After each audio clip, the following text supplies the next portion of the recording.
as we are into the financial year 2023-2024. When you look at it, the financial year will be kicking off 1st July 2023 and coming to the end 2024, 30th June. So, well, when you look at the key priorities in the sector, I want us to believe that maybe this time around, these things will be implemented fully, and we would not be in conversations of saying how then or what has failed us as a country in general. I'm still with Geoffrey Odong, Programs Officer at AFIC, and of course that is under Coast Uganda, that is Coast Uganda chapter.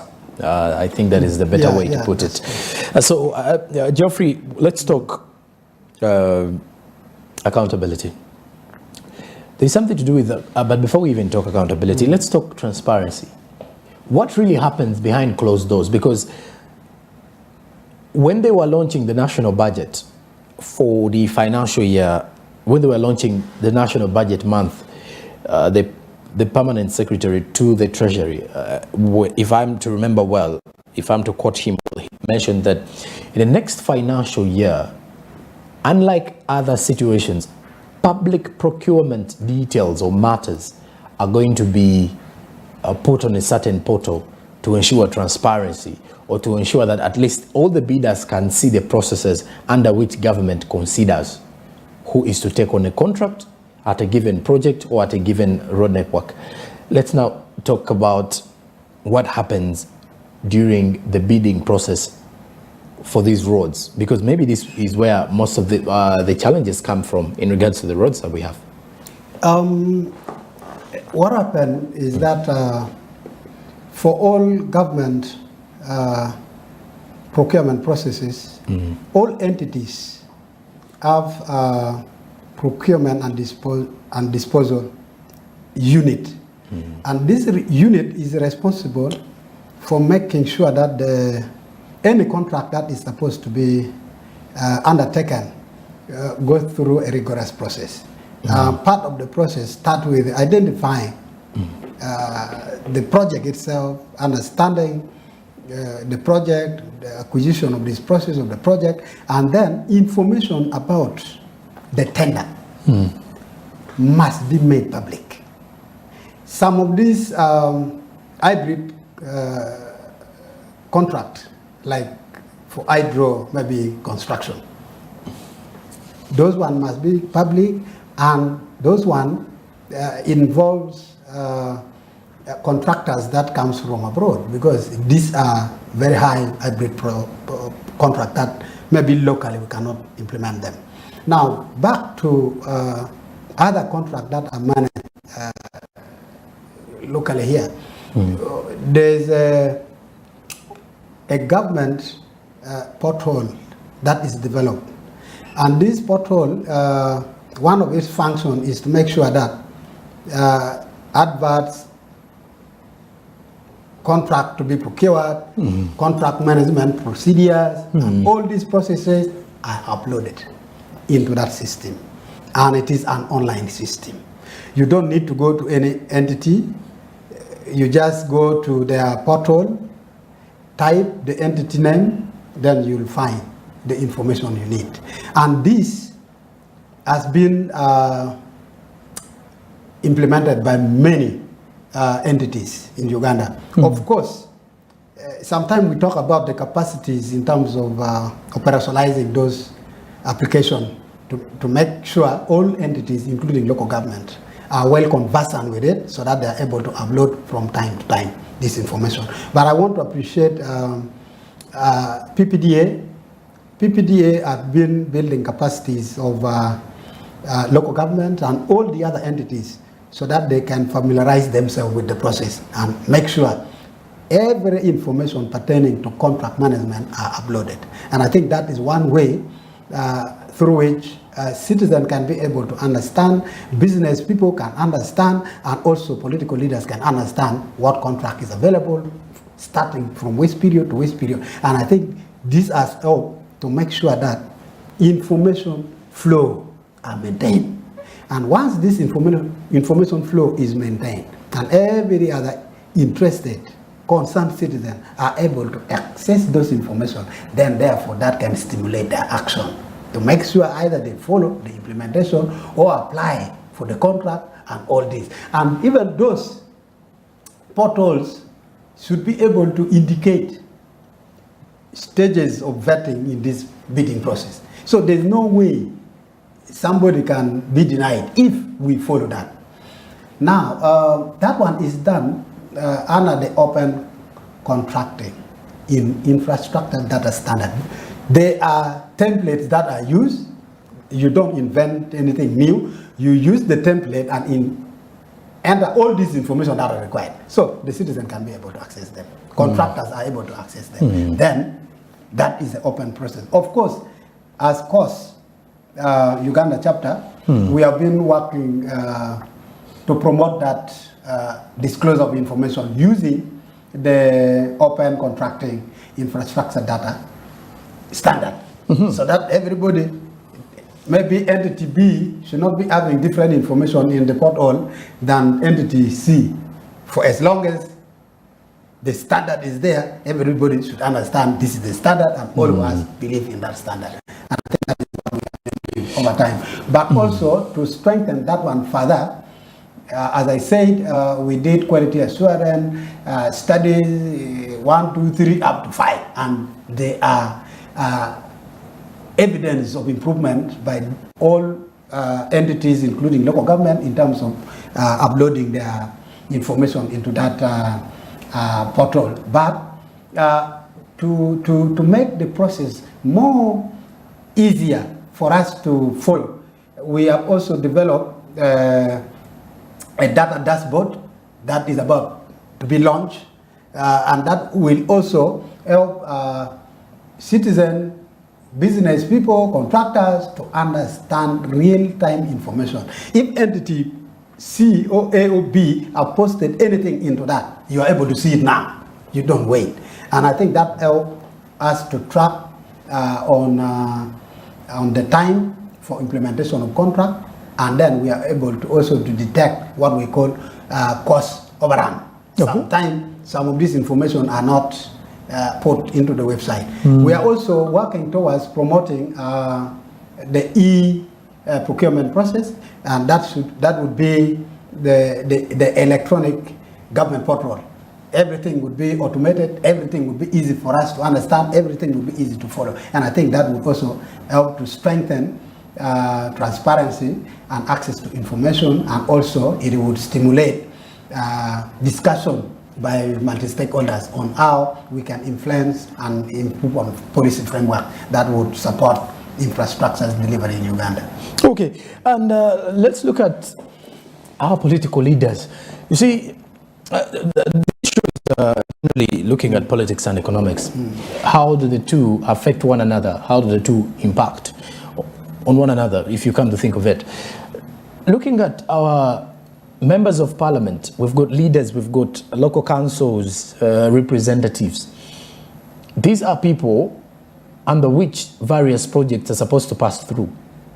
Not generally the money, supervision. And that is why when roads, when we have issues with potholes in Kampala, Ugandans are quick to point fingers at the legislators who come up with these policies. How true is this for a word? Are we supposed to be attacking directly the policymakers, or we look for the people who quote the contracts? Because look at this situation. At times we have companies that are given money to construct the roads, and in the due course of the construction time, they fail to meet the deadline. And of course, when they fail to meet the deadline, they say, well, the money we were given is less, or maybe we lack, equipment. At times, we tend to now focus our eyes on the government, and we forget the private player who was in the situation. Who is to blame in such scenarios? I think over the period I have been engaging in this process, yes, I don't like blaming, but it is sometimes it is inevitable that you have to say certain things that somebody may feel you're blaming them. But one element that contributes to that fact we are talking about is when government give contract, say, to one contractor for a multiple contracts. We have seen this under construction of seed secondary school, where you find maybe one contractor is constructing about 3 or 4 for schools.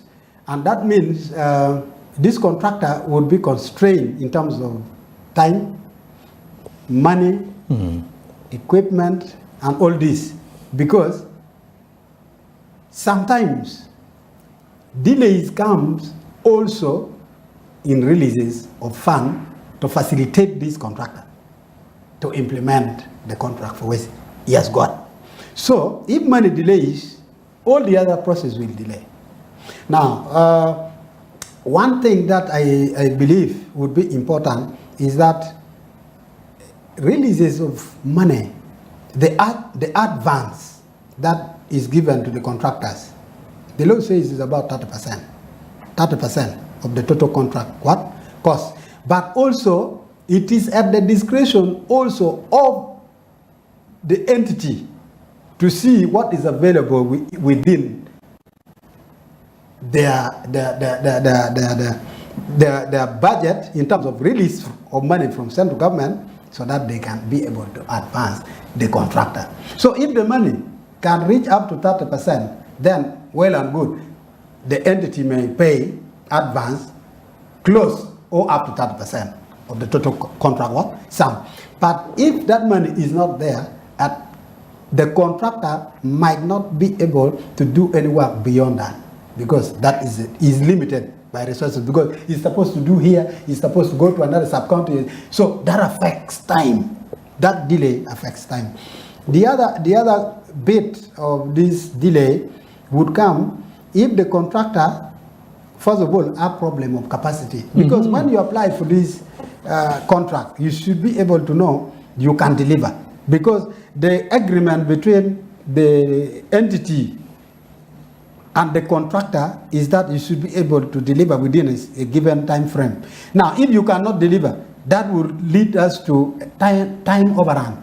Now, time overrun affects project or contract implementation in many ways. One of the ways could be there could be changes in prices of what you need from the market, and that would again affect and create what we call cost overrun, because time is overtaken, changes in the market prices, and that would also lead now to cost overrun.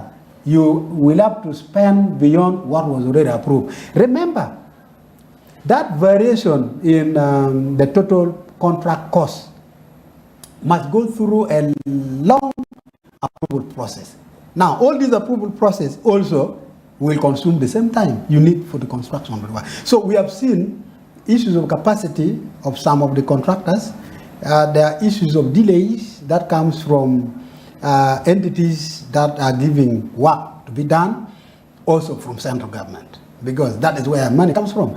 The system have changed, where all money collected from wherever, from district, from where is sent to the consolidated account. And therefore, Ministry of Finance play a greater role in terms of ensuring that money is released timely for every quarter maybe, or for every contract that are supposed to be implemented, so that implementers, the contract managers, are able to fulfill the obligation in time, and also the project manager should be able to monitor. Now, the other gap that sometimes affect quality of this contract work we see is that sometimes the contract, the project managers, who are in most cases engineers, if it is in construction, they are either limited or there's no budget in that contract to help in supporting monitoring. Now, sometimes these contractors, because they need to get certification, they need to get payment at every stage of those construction, and they need to get some clearance from these engineers. They would always say, my friend, come, I will give you field. So sometimes we misunderstand that as corruption, but also it facilitates early early delivery of services, because if through my budget I don't have it, but I have to travel, should I walk? Let's say the project is in Luero, and I am the engineer there. How do I get to Luero? I must get some means to get there. Yeah. And I think that may not necessarily could be crafted as corruption, because you need things to happen, and therefore you use an appropriate way of getting that work delivered without necessarily compromising the standard that are required out of it. Okay, and well, as we continue having conversations here, there's something to do with that has just cracked my mind here. Road expansion and road development. I think these are kind of the same thing, because when you expand, you're developing a road and the road networks and everything. How crucial is a good road network to today's economy? Because you see, we always have this, even when you look at the curriculum setting, if you give that as an answer in regards to what are the factors that boost trade, we will definitely say a good road network or good road systems. Paint the picture for my viewers. Why we definitely need a good road system. I think for now, most of the people who are in Kampala know why we need a good road system, because of the potholes, and when it rains, it becomes even worse, really. From the technical part of view, why do we need this good road, and how impactful can it have, does it have on our economy, rather? A good road network, I would also term it as a booster to economic development. How? You see, most of these economic activities that we do them, they are not situated where consumption takes place. And therefore, they must find themselves from production centers to market, from the market, then it gets to consumption. Now, over time, we have seen bad road networks affecting delivery of goods to the markets. Now, if you deal in perishable goods, like tomatoes, and you're traveling from Bale to Kampala, and you get to a point where the road is not very good, muddy, and it rains, and the driver gets stuck, let's say for a week, what happened to the tomatoes? It will rot. Now, for those who are dealing in matoke, you are traveling with your matoke from Kampala or from Masaka, and you are taking them to South Sudan. And if the road is not good around Amur or Pabo there, and you get stuck there for a week, all these matoke here will begin to ripe. Now, it would change shape from matoke to a bugoya. The ripe one now look like a bugoya, and yet you are taking what? You are taking a matoke. So, good road network facilitate movements of economic goods, of economic values, to the market centers where transaction takes place. And therefore, through that, we are able to see multiplier effects along the way. When people are traveling from Jinja to Kampala, what happened around Mabera? There are small centers. The truck drivers, wherever, they keep leaving some little money along the way. This is how we can expand distribution of economic resources. Now, if roads are bad, there will be limited travels. Limited travel means those who have money in one location, money in circulation perhaps may remain around there, and it will affect other people in other places. So our goods can only be transported using the different means, and when we expand these roads here, we reduce on the time lag between production center and the market centers, also to the final consumers. So when we spend less hours to deliver our goods, we save time, and this time we are saving, we can use it for more gainful economic activities, and therefore we shall be boosting the economic activities across the spectrum of economic growth. And I think that is very important. Of course, what we know, like for now, the 2.25 trillion that the Greater Kampala metropolitan area have got, if we are saying we are expanding in terms of kilometer, then that is well and good. If we are also trying to enlarge the size of the road, it means part of this money will go to the hand of these individuals' landowners, where this road will be expanded. And that would help them to engage in other economic activities because they can use the money to invest. We are saying for us to develop our economy, we need to strengthen small, medium, and enterprises. And I think through all these processes, we would be able to get many people joining the market. And when they join the market, they widen the taxable base. And when they widen that, then government will be able to respond to do or provide the necessary social services that is required of government. Okay, when we return after the break in our final part of our discussion, I want us to focus on factors that are affecting, the development of infrastructure or the challenges that people are facing within the sector, because I want to believe there are shortcomings that happen, but there are reasons as to why we have these hindrances. But then how do we address these kind of situations, and then how do we deal with those that will definitely leave? For example, natural calamities. That is not something you can put an end to because you're not the Almighty who put them there. But in case of kind of situations of that nature, how then, from the technical point of view, can we deal with that kind of situation? Well, for the viewers out there, our kind of discussions on the Policon this time around, rotating around the budget allocation, looking into roads and infrastructure as a sector. It is it's among the key priorities for the next financial year, point of which behind human capital development and security and governance, which means it's third on the table in regards to who is earning more in regards to the national budget for the financial year 2023-2024. I'm Jerome Paul Sonko. This is the Policon, where we discuss politics and economics. So stick around with us. We return with our last part of our discussion, talking more of infrastructural development here on Smart 24.